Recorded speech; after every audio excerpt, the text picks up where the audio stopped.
So today's videos, you can hear it sound like Christmas or what. But anyway, today's video is about the analytics section of our channel, of your channel.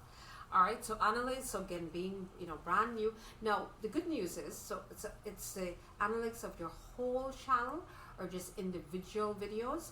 If you want to see, say for example, let's just say if you want to see from time you start your channel, or for 2025, or 1 minute ago, or 24 hours ago, or a lot of people just try to kind of stick with 28 days. That, or I would probably say YouTube kind of like to show you that within, So it simply says, all right, the overview tells you the reach, tells you the engagement, tells you the audience, tells you the revenue.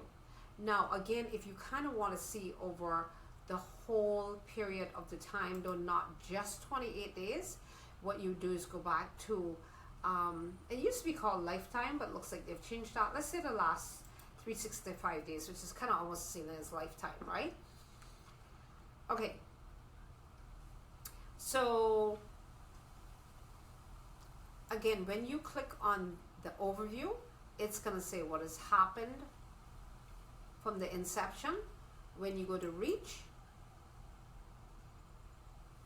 okay, tells you what's happening there.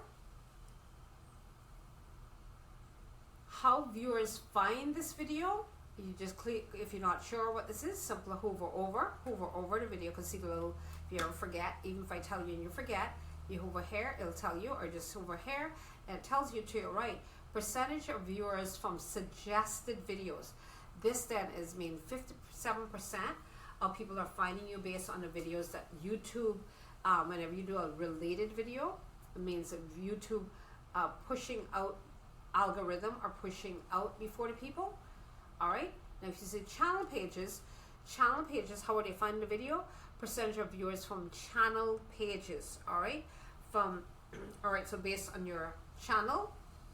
So direct from unknown, percentage of viewers from direct or unknown, like they're not sure exactly how people found those videos.